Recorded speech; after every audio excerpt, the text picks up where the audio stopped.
मैं चाहता हूं कि मेरे chief justice, Pakistan supreme court के चीफ जस्टिस, प्लीज ये भी आप गौर से देखें हो क्या रहा है इस मुल्क में। एक आदमी कानून की बालादस्ती के लिए यहां से निकलता है, रुकावटें रोकता रोकता कोई भी होता वापस चला जाता।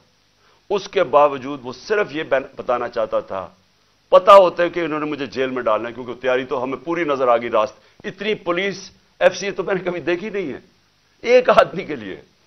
अब जब अंदर जब जाते हैं तो जो वहां सीन्स हैं, मैं ये चाहता हूं चीफ जस्टिस साहब आप भी गौर से देखें, आपको पता चले आज इस मुल्क में हो क्या रहा है। चीफ जस्टिस साहब मैं आपको इसलिए मुखातिब कर रहा हूं क्योंकि इस वक्त जो मुल्क में हालात हो रहे हैं, मैंने अपनी जिंदगी में इस तरह के हालात नहीं देखे। कोई कानून नहीं है इस बारे, किसी किस्म का इस वक्त कोई अदब नहीं है इस मुल्क की आइन का। हर किस्म का हरबा इस्तेमाल किया जा रहा है एक मकसद के लिए कि पहले तो इमरान खान को रास्ते से हटाओ। मैं तो मेंटली तैयार ही गया था यहां से कि मुझे जेल में डाल देंगे।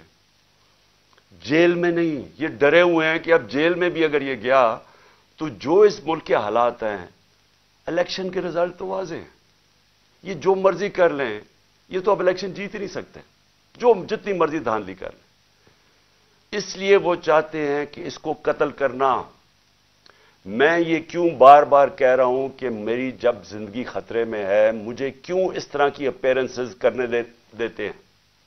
जब जिस आदमी ने मुझे गोलियां मारी वो तो आज जेल से वीडियो कॉन्फ्रेंसिंग पे बात कर रहा है।